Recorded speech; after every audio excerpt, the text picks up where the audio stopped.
नमस्कार दोस्तों, मैं विशाल रस्तोगी स्वागत करता हूं आपका एक बार फिर से वी एकेडमिक्स टीचिंग पर। इस वीडियो में हम पढ़ने वाले हैं जो हमारा दिल्ली डीएलएड एंड डीपीएससी का जो एंट्रेंस एग्ज़ाम है 2024-26 सेशन के लिए। उसमें हम इस केमिस्ट्री का सेकंड चैप्टर पढ़ने वाले हैं। फर्स्ट चैप्टर मैंने ऑलरेडी पढ़ा दिया तो उसको जाके देख सकते हैं। तो ये हमारा सेकेंड चैप्टर है इस सब्जेक्ट का, केमिस्ट्री का, कार्बन और उसके यौगिक और उसके विभिन्न रूप। ठीक है, तो चलिए ये शुरू करते हैं।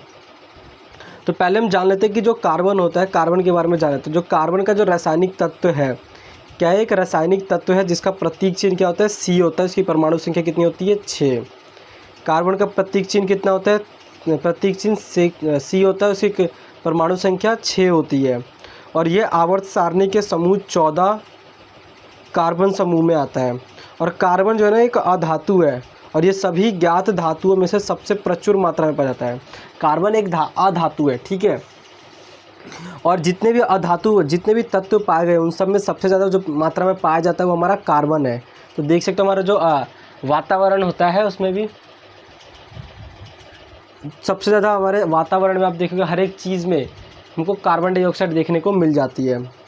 और कार्बन के जो इलेक्ट्रॉनिक विन्यास संयोजक इलेक्ट्रॉन होते हैं वो 4 होते हैं। तो अगर आपने 9th क्लास का सेकंड चैप्टर पढ़ा हो, वो परमाणु वाला चैप्टर पढ़ा हो, तो आपको पता है कि जो तत्व होते हैं वो अपने अन्य तत्वों के साथ संबंध बनाने के लिए इलेक्ट्रॉनों का आदान प्रदान करते हैं, ठीक है। तो जो कार्बन की परमाणु संख्या 6 है तो इसका इलेक्ट्रॉनिक विन्यास 2+4 होता है। पहले कक्ष में 2 और दूसरे कक्ष में 4। तो इसको या तो 4 ये किसी को दे दे या फिर 4 किसी से ले ले तो इसका बाहरी कक्ष पूरा हो जाएगा। इसलिए जो कार्बन का इलेक्ट्रॉनिक विन्यास होता है वो 4 होता है। और कार्बन यौगिक की विस्तृत श्रृंखला बना सकता है। और कार्बन जो है हमारा जीवन का आधार है। हर एक चीज़ में आपको कार्बन दिख ही जाएगी, ठीक है। अब हम बात करते हैं कार्बन का उपयोग हम कहाँ कहाँ कर सकते हैं या किया जाता है। तो कार्बन का उपयोग स्टील के उत्पादन में, एल्यूमिनियम और अन्य धातुओं के उत्पादन में किया जाता है। इसके साथ साथ कार्बन का उपयोग रसायनों को बनाने में, प्लास्टिक बनाने में, रबड़ का उत्पादन करने में भी किया जाता है। कार्बन का उपयोग हम ईंधन के रूप में करते हैं। कोयला हो गया, जैसे हम जला लेते हैं, पेट्रोलियम, वो भी एक फॉर्म ऑफ कार्बन होता है, उसमें कार्बन होता है। तो उस कार्बन का उपयोग हम एक ईंधन के रूप में करते हैं और ऊर्जा स्रोत के रूप में करते हैं। कार्बन का उपयोग दवाओं के निर्माण में, चारकोल आपने देखा हो तो चारकोल का यूज़ किया जाता है, ठीक है। फेस क्रीम बनाने में कई सारी ऐसी कंपनी जो चारकोल देती है फेस क्रीम में। कुछ कंपनी ऐसी जो टूथपेस्ट में चारकोल डाल के देती है, ठीक है। और चिकित्सक उपकरणों में भी इसका उपयोग कार्बन का किया जाता है। अब हम बात करते हैं कार्बन के विभिन्न रूप। तो पहला जो रूप है कार्बन का होता है डायमंड हीरा। हीरा कार्बन का सबसे कठोर और घना रूप होता है, ठीक है। और इसका उपयोग क्या किया जाता है? हम गहनों में, औद्योगिक उपकरणों में और लेज़रों में, लेज़र लाइट जो होता है ना उसको बनाने में किया जाता है हीरे का उपयोग, ठीक है। और ये क्या है? कार्बन का सबसे कठोर और घना रूप होता है। दूसरा हमारा आता है ग्रेफाइट। कार्बन का रूप है एक। ग्रेफाइट काले रंग का चिकनाईदार पदार्थ होता है जो कि हीरे से काफ़ी नरम होता है। काले रंग का होगा लेकिन चिकना होगा ये, ठीक है। और हीरे से कम नरम होता है। इसमें कार्बन परमाणु छल्ले के रूप में व्यवस्थित होते हैं जो कि परतों में ढेर हो जाते हैं।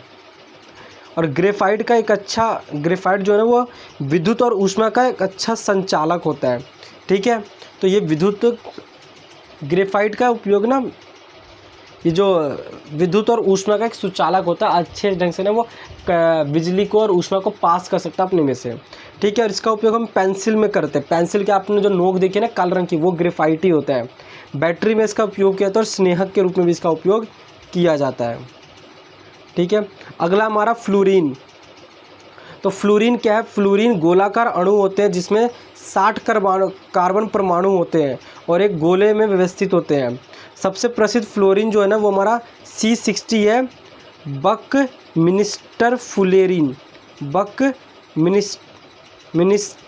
फुलेरीन, ठीक है। जिसका आकार किसका होता है? फुटबॉल के जैसा होता है, ठीक है। और फ्लोरीन के जो संभावित उपयोग है उसका उपयोग दवाओं में किया जाता है, सौर सेल बनाने में और नैनो ट्यूब बनाने में किया जाता है। सौर सेल देखा आपने, सोलर पैनल में जो सेल होता है उसको बनाने में किया जाता है फ्लोरीन का, और दवाइयों में भी किया जाता है। अगला हमारा आता है carbon nano tube. Carbon nano tube carbon के अणु होते हैं जो कि एक बेलनाकार आकार में होते हैं। ये किस आकार में होता है? बेलनाकार। फ्लोरीन क्या है? गोलाकार होता है और नैनो ट्यूब बेलनाकार आकार में होता है। ये काफ़ी मजबूत होता है, लचीला होता है, विद्युत और ऊष्मा का सुचालक होता है। कार्बन नैनो ट्यूब कैसा होता है, एक तो मजबूत होगा, स्ट्रांग होगा, फ्लेक्सिबल होगा और विद्युत और ऊष्मा का सुचालक होता है। कार्बन नैनो ट्यूब में उपयोगों का हम कहाँ करते हैं, कंपोजिट सामग्री में उपयोग करते हैं, इलेक्ट्रॉनिक में और दवा में, यानी इलेक्ट्रॉनिक उपकरणों में इसका उपयोग किया जाता है कार्बन नैनो ट्यूब का। अगला हमारा आता है अनाकार कार्बन। अनाकार कार्बन कार्बन परमाणु के अनियमित रूप से व्यवस्थित होते हैं, ठीक है। ऐसा कार्बन जो अनियमित रूप से व्यवस्थित है, और ये इसमें क्या क्या शामिल होता है, इसमें कोयला हो गया, चारकोल हो गया और काजल, ठीक है। इसका कोई आकार नहीं होता, अगर आप देखोगे तो कोई सा भी आकार धारण कर सकते हैं। जिस भी बर्तन में रखोगे उस बर्तन का ये आकार धारण कर लेंगे। कोयले को आप जिस शेप में देना चाहें उस शेप में ये आ सकता है। अनाकार कार्बन का उपयोग हम ईंधन के रूप में करते हैं, फिल्टर के रूप में और रंजक के रूप में इसका उपयोग हम करते हैं। अगला हमारा आता है लकड़ी का कोयला। लकड़ी का कोयला आपने देखा, लकड़ी को जलाए तो फिर उसके बाद कोयला बचता है, तो भी एक कार्बन का ही रूप है। लकड़ी का कोयला कार्बन का एक अपारदर्शी, भंगुर और काला पदार्थ। भंगुर मतलब उसको पटकोगे तभी वो टूट जाएगा, ठीक है। बहुत ही हल्का होता है, सॉफ्ट होता है वो। काला होता है, ये अपारदर्शी, इसके आर पार हम नहीं देख सकते। इसका उपयोग ईंधन के रूप में और धातुओं को गलाने में किया जाता है, ठीक है। अब आता है हमारा ग्राफीन। ग्राफीन क्या होता है, ग्राफीन कार्बन की एक परत होती है जो कि हेक्सोगोनल वाली जाल में बना होता है। एक हेक्सोगोनल जाल होता है, उस पर बना होता है। इसका उपयोग इलेक्ट्रॉनिक और सौर भंडार में किया जाता है। इसका उपयोग कहाँ क्या करते हैं हम, इलेक्ट्रॉनिक्स में और सौर ऊर्जा जो होता है हमारा, उसमें इसका उपयोग किया जाता है, ठीक है। तो ये हमारे कार्बन के जो विभिन्न रूप है वो हमने देखने में, टॉपिक यही था कि कार्बन और उसके विभिन्न रूप के बारे में जाना, कि कौन कौन से कार्बन के रूप होते हैं। आपसे ऑप्शन में पूछ लेगा 4 कौन सा कार्बन का एक एग्जाम्पल नहीं है, एक दूसरा एग्जाम्पल दे देगा, वही पूछ लेगा, ठीक है। तो ये वीडियो हमारा यहीं पे ख़त्म होता है, सेकंड चैप्टर। आई होप आपको समझ आया हो। अगर ये वीडियो आपको अच्छा लगे तो इसको लाइक और शेयर जरूर कीजिए और हमारे चैनल को सब्सक्राइब जरूर कीजिएगा। मैं मिलूँगा आपसे अगले वीडियो में, तब तक के लिए जय हिंद, जय भारत।